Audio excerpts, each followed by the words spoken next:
Good evening everyone. बेटा ये test paper तो शायद आप लोग को मिल चुका होगा।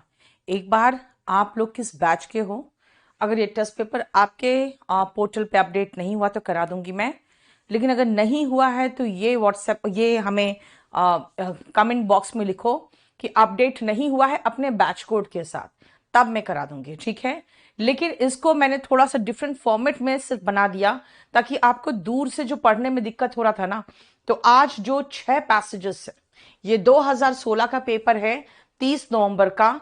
इसमें जो पैसेजेस है वो करीबन 6 पैसेजेस है। तो जैसे आपके एग्जाम में आता है ना, मैं वैसे ही कोशिश कर रही हूं, तो वैसे ही इसमें मैंने लगा दिया है ताकि आपको पढ़ने में दिक्कत ना हो, ठीक है। चलिए सबसे पहले पैसेज 1 में आओ, और ये है पहला क्वेश्चन।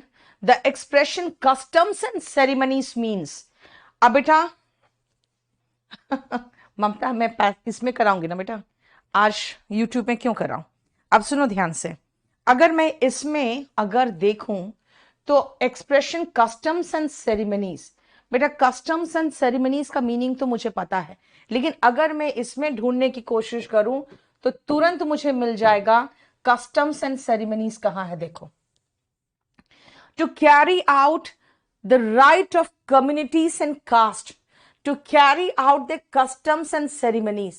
बेटा कस्टम्स एंड सेरेमनीज अगर कम्युनिटीज और कास्ट्स करते हैं तो बेटा कोई इंडिविजुअल हैबिट्स तो नहीं होगा, कोई मेला वगैरह तो नहीं होगा। इसका मतलब ये होगा जो सामान्य चलन है, जो वहां की रीति रिवाज है। और राइट्स का मतलब जैसे रिलीजियस राइट्स होता है, जैसे हमारे हिंदू में 16 राइट्स होते हैं, है ना। पैदा होने के साथ मरने तक, पैदा होते ही शुरू हो जाता है, इनफैक्ट पैदा होने से पहले शुरू हो जाता है ना। जो गोद भराई वगैरह की जो रस्म होती है, फिर उसका मुंडन होता है, उसके बाद आपका छठियारी होता है ना, जनेऊ होता है, विवाह होता है। इसलिए तो विवाह भी एक संस्कार है जिसका हम लोग हिंदू में कोई जैसा तलाक जैसा कोई शब्द नहीं हो सकता, है ना। तो इसलिए याद रखना, practices, usual practices and religious rights जो है इसका आंसर होगा। बताओ इसमें कोई प्रॉब्लम है तो। थैंक यू सो मच ममता, उन्होंने बहुत कुछ पूछा और मैं बताती चली गई। रेमो सर बहुत कुछ पूछ लेते हैं। चलो बोलो इसमें कोई प्रॉब्लम है तो। देखो जैसे एग्जाम में आता है वैसे ही कर दे रही हूं मैं। अब नेक्स्ट आओ, मैंने पढ़ा भी नहीं बेटा। कई बार होता है बच्चे कहते हैं मैम पैसेज तो पढ़ा नहीं, या जब जरूरत पड़ेगा तब पढ़ूंगी ना, मैं क्यों एक एक पैसेज को मैं पढ़ते रहूं, ठीक है। चलो 172 आओ, 172 जरा देखो। Which of the following is not implied in the passage. बेटा not implied in the passage का मतलब ही है कि आपको पूरा पैसेज पढ़ोगे तब ना। What do you interpret from the passage, भाई पूरा पैसेज पढ़ना पड़ेगा, छोड़ो बाद में देखेंगे इसको। आ जाओ। According to the writer which one of the following is not the responsibility of the police. बेटा कहां कौन सा जो ड्यूटी पुलिस का नहीं है पहले वो हम देखते हैं ना, ठीक है। लेकिन अगर हम आते हैं तो देखो जरा ध्यान से, it is function of the army to maintain law and order in abnormal times. जब देखते हो जब पुलिस से नहीं संभल रहा होता है तब जाके आर्मी को बुलाया जाता है, नहीं तो in normal time there is another force that compels citizens to obey the law, है ना। ओबे करने के लिए कि आप लॉ ओबे करिए, to act with due regard to the rights of others. The force also protects the life and property of law abiding man, है ना। Laws are made to secure the personal safety of its subject and to prevent murder and crime of violence. देख लेते हैं, to protect the privilege of all the citizens, to check violent activities, तो बिल्कुल है duty police का। To ensure piece among citizens, ये बिल्कुल duty है। To maintain peace during extraordinary circumstances, के लिए बेटा बताया गया है कि आर्मी है, यानी कि एबनॉर्मल टाइम्स के लिए, एक्स्ट्रा ऑर्डिनरी सर्कमस्टांसेस के लिए हमारे पास आर्मी है। नॉर्मल केसेस में हमें देखो पता क्या हुआ, सुनो ध्यान से। मैं इसमें कंफ्यूज थी कि privilege of all the citizens, क्योंकि कहा है लॉ अबाइडिंग मैन, इसलिए मैं थोड़ा सा रुक गई कि भाई लॉ अबाइडिंग मैन बोल रहा है, यहाँ ऑल द सिटीजन्स बोल रहा है, तो मैं थोड़ा सा रुक गई। मैंने सोचा पहले ये चेक कर लो, ये चेक कर लो। जैसे आया एक्स्ट्रा ऑर्डिनरी सर्कमस्टांसेस, तो पहला लाइन मुझे याद आ गया कि आर्मी की ड्यूटी है law and order in abnormal times, यानी कि ये इसकी ड्यूटी नहीं है। ठीक है ना, एक्स्ट्रा ऑर्डिनरी सर्कमस्टांसेस में तो आर्मी आ जाती है एबनॉर्मल टाइम्स में। ठीक है, क्लियर, बोलो। इसलिए आंसर आपका आपका आंसर है डी, आंसर है आपका डी। ठीक है, चलो नेक्स्ट देखो 174। They are made to secure the property of citizens against theft and damage. Means that the law, ये इसका मतलब क्या है कि they are made to secure the property of citizens against theft and damage. भाई police की duty है कि लोगों की प्रॉपर्टी का थेफ्ट ना हो। लोग पब्लिक प्रॉपर्टी डैमेज करेंगे तो पुलिस उसको पकड़ेगी ही। इसका मतलब क्या है? इसका मतलब है कि जरा ध्यान से सोचो, help in recovering the stolen property. भाई चोरी हो जाए उसको रिकवर करना नहीं, भाई ये कह रहा है चोरी ना हो। Assist citizen whose property has been stolen. अरे भाई ये तो बात की बात है, पहले तो कह रहा है चोरी ना हो, इस बात का सिक्योर करना। Initiates process against offenders of law. चोरी हो जाए तब ना चोर के खिलाफ मामला दर्ज होगा। सेफ गार्ड, देखो सेफ गार्ड और सिक्योर इसका सेम मीनिंग है। Safeguards people's possession against being stolen और लॉस्ट। देखो यानी कि रक्षा करने की बात हो रही है। ठीक है, रक्षा करने की बात हो रही है। जरा देखो दिनेश का क्या प्रॉब्लम है, रक्षा करने की बात हो रही है। क्लियर, देखो तो जरा ध्यान से, इसमें तो सिक्योर करने की प्रॉपर्टी की बात हो रही है। दैट मीन्स अभी मुझे ज्यादा कुछ पढ़ना नहीं पड़ा और एक क्वेश्चन छोड़ दिया, 3 क्वेश्चन तो मेरे से हो गया।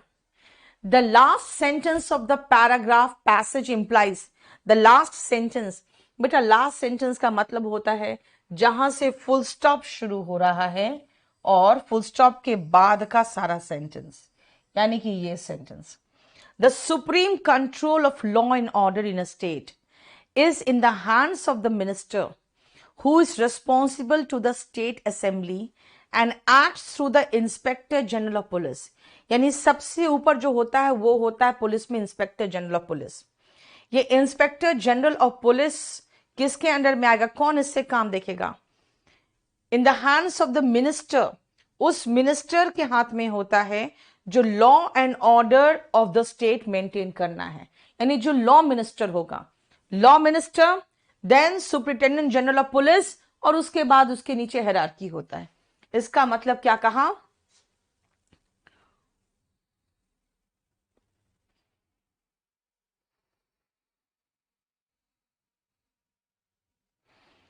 The inspector general of the police is the soul authority. बेटा सोल अथॉरिटी तो हो ही नहीं सकता। सोल अथॉरिटी क्यों नहीं हो सकता? क्योंकि वो आंसरेबल है किसको? लॉ मिनिस्टर को। In every state maintenance of public piece is overall is under the overall control of the responsible minister। responsible minister के नीचे आता है maintenance of public peace। चलो देखते हैं। The state assembly exercises direct authority in matter pertaining to law and order। बिल्कुल गलत है, वो इंस्पेक्टर जनरल ऑफ पुलिस को ही तलब कर सकती है, सीधा कंट्रोल नहीं होता। The inspector general of police is responsible to the state assembly, to the state assembly.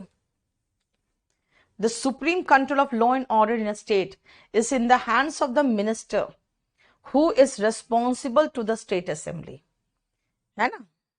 नहीं, हो गया, खत्म मामला। ये भी आंसर नहीं हो सकता। क्यों? क्योंकि inspector general of police state assembly को रिस्पॉन्सिबल नहीं है, ये सिर्फ लॉ मिनिस्टर को आंसरेबल है। कोई ऐरा गैरा कोई भी बंदा पहुंच गया स्टेट असेंबली का, कोई भी जनप्रतिनिधि पहुंच गया, कहेगा भाई मैं हूं जो हूं, तुम्हें मेरा बात मानना पड़ेगा, नहीं मानेगा इंस्पेक्टर जनरल ऑफ पुलिस। वो कहेगा जो भी होगा मैं सिर्फ लॉ मिनिस्टर को ही रिपोर्ट करूंगा। इसीलिए इस responsible to the state assembly नहीं हो सकता। कोई भी पहुंच जाए जो जनप्रतिनिधि है वहां पे और कहेगा मैं तो देखो मिनिस्टर हूं, भाई आप किसी और डिपार्टमेंट के मिनिस्टर हो, हम सिर्फ लॉ मिनिस्टर को आंसर करेंगे, ये कह सकता है और उसको इंस्पेक्टर जनरल ऑफ पुलिस बिल्कुल जवाब नहीं देगा। ठीक है, समझ में आ गया? इसका मतलब इसका आंसर है बी। अब देखो जरा ध्यान से, हाँ हमारा पैसेज ही खत्म हो गया। पैसेज खत्म, मैंने पैसेज पढ़ा ही नहीं। पैसेज खत्म, मैंने पैसेज पढ़ा ही नहीं। ठीक है, अब आते हैं which of the following is not implied in the passage. Laws protect those who respect them, laws ensures people religious and social rights, absolutely and unconditionally नहीं होता। हमारे पास कोई भी राइट्स, पॉलिटी पढ़े हो ना, कोई भी राइट्स एब्सोल्यूटली नहीं होता और अनकंडीशनली नहीं होता। बेटा ऋतिक, कोई क्लास नहीं गई बेटा आपकी पॉलिटी की, आप चाहो तो जाके पॉलिटी क्लास कर सकते हो, ये तो आपके पोर्टल में लोडेड होगा। ठीक है ना, संडे का मेरा क्लास तो संडे को नहीं होता। अब अगर मैंने ले लिया तो ये मैंने किसी और का समय ले लिया होगा। ठीक है, a criminal is deterred from committing crime for fear of law is not implied. ये है जो नॉट इम्प्लाइड होगा। ये भी क्रिमिनल को डेटर तो करता है ना, तभी तो फांसी की सजा रखी गई। क्या में रेप में भी कहा गया भाई इससे तो डरेगा। डेटर का मतलब होता है बेटा कोई चीज आपको जो डराए या रोके, रोकने का काम करता है। तो क्रिमिनल डर, कानून के डर से ही तो रुकता है, क्राइम नहीं करता। The forces of law help to transform irresponsible citizens into responsible ones. मतलब जो फोर्सेस ऑफ लॉ है ना, ये इररेस्पॉन्सिबल सिटीजन्स को रेस्पॉन्सिबल सिटीजन्स बनाता है। ऑफ कोर्स, तभी तो कानून का डंडा बजता है तो सारे जितने गुनाहगार होते हैं वो भी सही रास्ते आ जाते हैं, है ना? क्लियर? तो इसका मतलब ये है, ऐसे भी आप पढ़े हो पॉलिटी, आपके जो फंडामेंटल राइट्स है वो भी सर्टेन कंडीशंस पे आधारित है ना? 19(1) आपको फंडामेंटल राइट्स टू स्पीच देता है, 19(2) बताता है कौन कौन से उसमें रेस्ट्रिक्शंस है, याद रखना। मतलब ध्यान से सुनो, कुछ पैसेजेस बिना पढ़े हो जाते हैं और कुछ पैसेजेस होते हैं जिसके खाली क्वेश्चन का कीवर्ड देखते हैं और आंसर में कीवर्ड ढूंढते हैं। और इसी तरह से तो आपके एक एक बार स्क्रीन में पूरा पैसेज और एक क्वेश्चन आता है। ये तो करना बहुत आसान है। अभी तक तो मैं खाली झूझ रही थी सिर्फ क्या, ऊपर नीचे कर करके। फिर मैंने कहा यार पीपीटी ही बना दो, क्योंकि पैसेज में थोड़ा मुश्किल हो जाता है मुझे, जब नीचे जाओ फिर ऊपर जाओ फिर नीचे जाओ। अब बच्चे भी कंफ्यूज रहते हैं, दूर से देखते हैं तो, हम तो नजदीक रहते हैं इसलिए कम ही कंफ्यूजन होता है मुझे। अब आओ नेक्स्ट में, चलो एक बार पहले क्वेश्चन पढ़ो और एक बार सर्च मारो तो कि क्वेश्चन कहां पे है।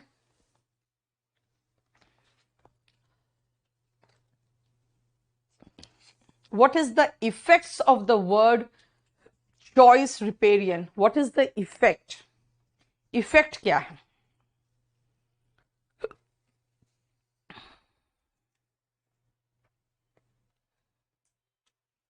Word choice riparian, riparian word के चुनने से हमें क्या मिल जाता है?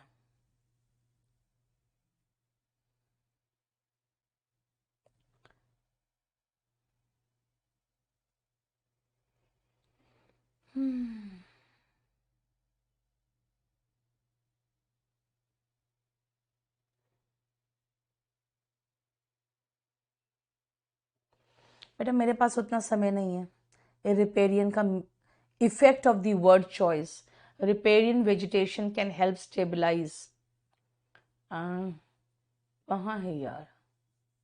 It causes confusion. बेटा कंफ्यूजन होगा तब तो कोई नहीं रखेगा। ठीक है, क्लियर? और इट मिसलीड्स, रिपेरियन वर्ड मिसलीड करेगा तब कभी कोई नाम नहीं रखेगा रिपेरियन। ठीक है,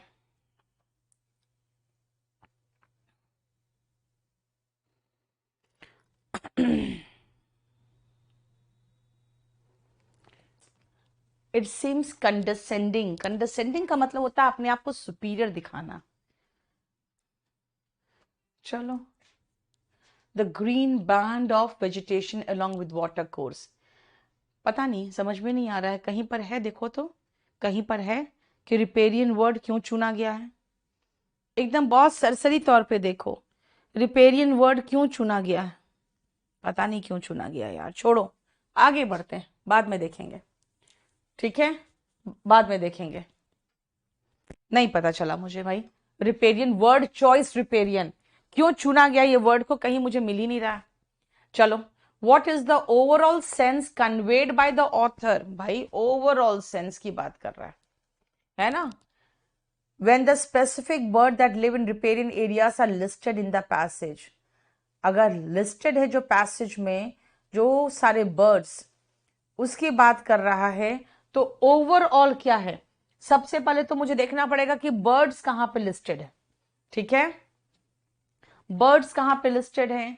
सीधा सरसरी तौर पे आते जाओ, सीधा सरसरी तौर पे आते जाओ, मैं कहां पे bird, often this winter covers is the greatest single factor limiting game bird population. Woody vegetation provides hiding cover and browse for many other species of birds and mammals, both game and non-game. Woodpeckers, woodpecker तो हम जानते हैं कठफोड़वा होता है। Nuthatchers, brown creepers and other birds eat the insects that decompose the wood. These insects usually pose no threat to nearby living trees. इसका मतलब हुआ कि birds के बारे में बोल रहा है, and woody plants are very important as winter cover for many wildlife species, including upland game birds such as pheasants and turkeys, and often this winter cover is the greatest single factor. यहाँ पे काफी कुछ birds के बारे में बताया गया है, लेकिन तब भी कुछ ज्यादा पता नहीं चल रहा है। It seems tree is a small area begin to die. Contact your lower extension. ये बिल्कुल समझ में नहीं आया, तीनों क्वेश्चन वैसे ही है। What is discussed in the second paragraph of this passage? ठीक है, अब देखो second paragraph of this passage में क्या डिस्कवर की, क्या देखो बेटा, मैं एक चीज समझाती हूँ। कई बार ऐसा होगा पैसेज के फर्स्ट 2 क्वेश्चंस में 7th लाइन में क्या है, देखो तो,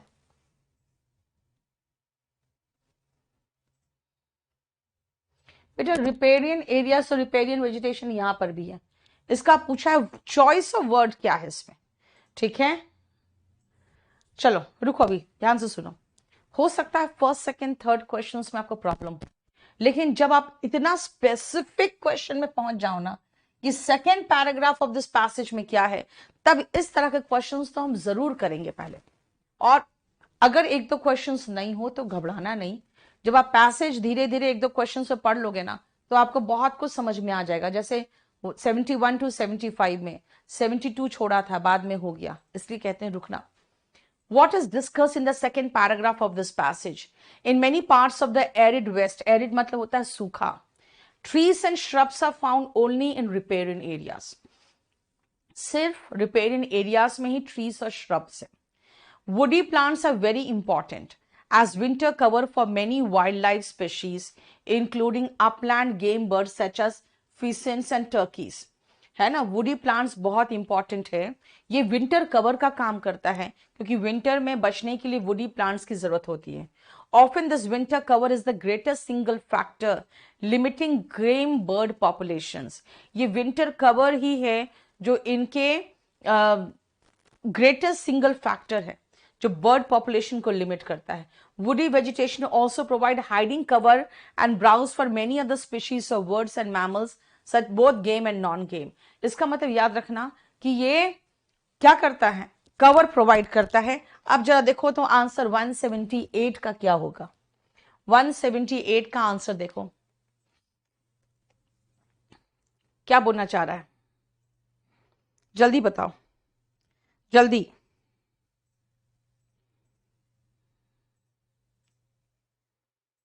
जल्दी बताओ,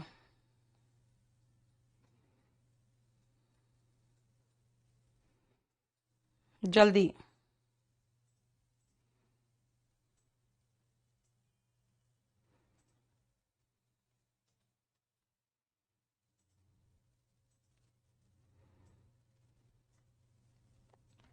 सुनो, the types of birds that live in riparian areas, उसकी बात नहीं कर रहा है, टाइप्स ऑफ बर्ड्स की बात नहीं कर रहा है, ये बता रहा है कि किस तरह से ये जो पॉपुलेशन है वुडी वेजिटेशन कैसे हेल्प करता है। The effect of winter cover on water purity की तो बात ही नहीं किया यार। The role of trees and shrubs in riparian areas, ये हो सकता था, लेकिन how winter cover effect game bird population, this is the main thing. Game bird population को विंटर कवर कैसे इफेक्ट करता है। बेटा game and non game birds, जानते हो ये बहुत ही गंदा वर्ड है जो यूज होता है बर्ड्स के लिए। गेम बर्ड्स होते हैं जो स्पोर्ट्स के लिए लोग बंदूक से मार के और जान से मार देते हैं, वो गेम बर्ड्स कहलाते हैं। ठीक है, उनमें से कुछ बर्ड्स होते हैं जैसे फीसेंट्स है, टर्कीज है, ये सब गेम बर्ड्स हो जाते हैं। ठीक है, तो यहां पर बता रहा है कि विंटर कवर यानी कि वुडी ट्रीज जो है वो कैसे गेम बर्ड पॉपुलेशन को इफेक्ट करता है ना, वो बता रहा है। चलो 179 देखो, overall the assertion seems to be based on. बेटा हम जब सरसरी तौर पे सारे क्वेश्चंस देखेंगे तो हम मार्क करेंगे how dependent are plants and animals on each other. बताओ तो, आप ऐसे भी जान जाओगे, जल्दी बताओ, ये ऐसे भी जान जाओगे 180 का आंसर क्या हो सकता है। हमें अगर नहीं भी पढ़े तो भी जान जाओगे, बताओ तो।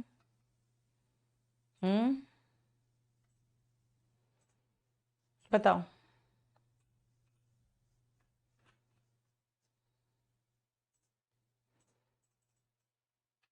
आप लोग बताओ जल्दी।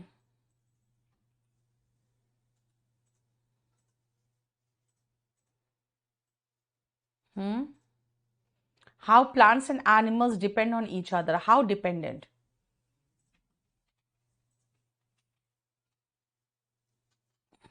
सुनो, नॉट डिपेंडेंट तो होगा ही नहीं, लेकिन अगर प्लांट्स नहीं होंगे, वहां पे ट्रीज नहीं होंगे, तो क्या होगा, बहुत सारे बर्ड्स मर जाएंगे क्योंकि उनको वो विंटर शेड ही नहीं मिलेगा। लेकिन इसने कहा है क्या, देखो ध्यान से, कि factor limiting game bird population, ये नहीं कह रहे हैं कि लिमिट करके एक्सटिंक्ट कर देता है, बल्कि पॉपुलेशन को कम कर सकता है। यानी वेरी डिपेंडेंट, कंप्लीटली डिपेंडेंट नहीं है, वेरी डिपेंडेंट है। ठीक है ना, woody plants are very important as winter cover for many wildlife species. Many कह रहा है, ऑल वाइल्ड लाइफ स्पीशीज नहीं कहा है। ठीक है ना, they are mostly dependent, not totally completely but more और लेस डिपेंडेंट। अब हम 79 भी कर चुके, नहीं। अब बताओ, overall the assertion seems to be based on, बताओ जो ओवरऑल है इसमें जो बात एसर्ट की गई है उसके वो किस पर डिपेंड करता है। ओवरऑल आप देखोगे एक चीज कि भाई ये कोई ऐसे ही बातचीत नहीं कर रहा है, ये बिल्कुल बता रहा है कि किस तरह से वेल डेवलप्ड वेजिटेशन अलाउ करता है बैंक सॉइल्स को एब्जॉर्ब करने के लिए एक्स्ट्रा वाटर। ये पूरा का पूरा जो बातें बताई जा रही है ये एक अच्छे से साइंटिफिक तरीके से इसका डिस्कशन हो रहा है।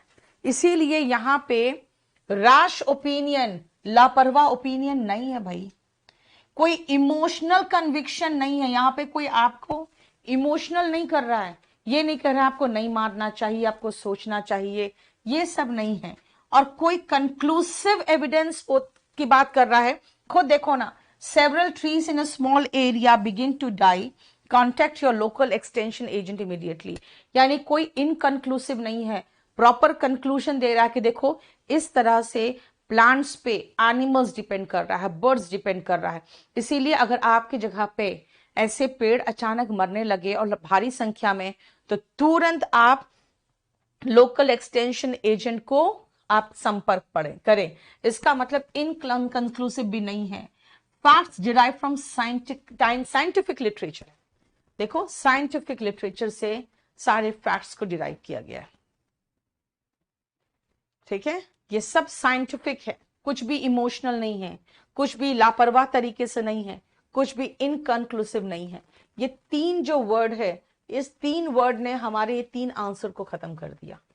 ठीक है, देखो सेकेंड पैराग्राफ तो हो चुका, अब ये what is the overall sense conveyed by the author when the specific birds that live in riparian areas are listed in the passage? जब ये different types of birds के बारे में बात कर रहा है तो वो क्या बात कर रहा है? The rich and varied life of such areas. जब आप इतने ढेर सारे बर्ड्स के बारे में बात कर रहे हो तो उसका रिच एंड वेरिड लाइफ बता रहे होंगे ना, कितनी विभिन्नता है। देखो ना कौन कौन से बर्ड्स है भाई, यहाँ पे पीसेंट्स है, टर्की है, फिर यहाँ पे शुरुआत हो गया वुड पेकर से, nuthatches, brown creepers and other birds मतलब और भी बर्ड्स है ना, both game and non game species of birds है यहाँ पे। तो इसका मतलब है कि बहुत rich and varied life of birds है यहाँ पे। मैंने पैसेज बहुत नहीं पढ़ा। 176 what is the effect of the word choice riparian? It gives the article an authoritative scientific tone. अभी तो scientific article कहा था। It causes confusion। यार नहीं, कहाँ confusion करता है ना। It seems condescending। condescending का मतलब होता है अपने आप का बड़प्पन दिखाना। As if the author is bending over backwards to teach readers. It misleads। बिल्कुल mislead नहीं करता है यार। साइंटिफिक टोन की वजह से ही तो हम लोग एक कंक्लूजन पे पहुंचे हैं कि भाई यहाँ पे सब एक दूसरे पर डिपेंडेंट है ना। और उसी के कारण तो हमने उसी के कारण तो हम यहाँ पे आए हैं कि भाई ये जो फैक्ट्स है इस साइंटिफिक लिटरेचर से डिराइव हुआ है। और उसके बाद होता क्या है ना, याद रखना आप लोग जब पढ़ोगे तो कई बार लाइफ स्टॉक फॉरेज नहीं पर समझ पाता बच्चा, सीनिक ब्यूटी नहीं समझ पाता, वाटर कोर्स नहीं समझ पाता, फिर थोड़ा फ्रस्ट्रेट होता है कि यार पता नहीं क्या है। यार कुछ नहीं समझ पा रहे हो, कम से कम पर्यावरण तो समझते हो, कम से कम इंपॉर्टेंस ऑफ जंगल फॉरेस्ट, किस तरह से प्लांट्स इंपॉर्टेंट है बर्ड्स के लिए, एनिमल्स के लिए, वो तो समझते हो। बस वही तो समझ पे बेस्ड है ये passage. So always remember you don't need to read the complete passage. थोड़ा सा भी कि आपको खाली वर्ड ढूंढो और आंसर मिलता जाएगा। The author considers specialization as क्या? तो सबसे पहले तो स्पेशलाइजेशन हमको ढूंढना पड़ेगा, क्या है, कहां पे है। देखो ऊपर से चौथे लाइन में आ गया। स्पेशलाइजेशन को वो क्या कंसिडर करते हैं?